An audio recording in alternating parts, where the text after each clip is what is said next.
магадгүй хүүхдэд ингээд дүрсгүйтэй таахт нь бол ингээд дураар нь тавих биш тийм ээ. Нөгөө тавих гэж байгаа шаардлага хориг нь бол одоо тавьж авах шаардлагатай мэдээж. Гэхдээ энэ нөгөө хүүхдийнхээ насанд тохирсон байх хэрэгтэй. Нөгөө талаар биднээс юуг хамгийн чухал шаарддаг вэ гэхээр энэ тавьж байгаа одоо шаардлага хориглож байгаа зүйлээ тууштай байх хэрэгтэй. Хамгийн чухал гэдэг. Нэг удаад нь бол ингээд гів гинтгэн хориглоод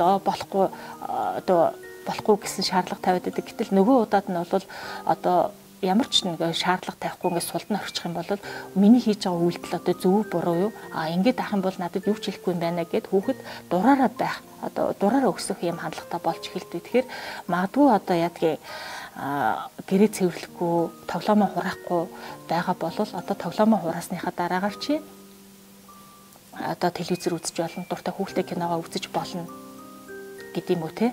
Гаргасан шийдвэртээ тууштай байх нь хамгийн чухал гэж түрүү ярьсан. Тэгэхээр энэ дээр бол нэг удаа нэгдэн тим гээд нөгөөд нүгүү гэх юм бол хүүхэд магадгүй хүсэндээ хүрэхэд бол янз бүрийн зан хаашаа авир бол гаргаж магадгүй юм тийм ээ. Тэгэхээр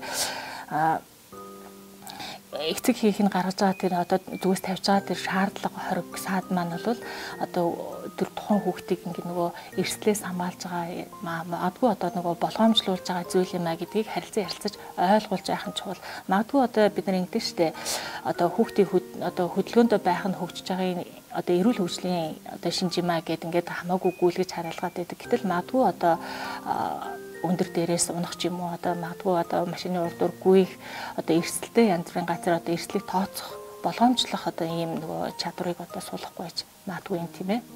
Тэгэхээр энэ бол нөгөө өөрийг нь одоо тухайн зүйлийг хийхийг үүсгэж байгаа зүйл биш харин яагаад болохгүй байгаа яагаад болж байгаа юм бэ гэдгийг зааг ялгааг ойлгуулж тайлбарлах нь их чухал байдаг. Нөгөө талаас одоо хүүхдийн дүрсгүйтэл энэ гаргаж байгаа сахилгагүй зан авирт нь томчууд насанд хүрэгчдийн үлгэр дуурай бол хамгийн чухал. Тэгэхээр эцэгчүүд насанд хүрэгчд одоо хүүхдийн ойр байгаа хүмүүс маань хүүхдтэй харилцаж байгаа хэн бүхэн хүүхдийн дүрсгүйтлийг бол одоо шууд болохгүй гэдэг үгээр хааж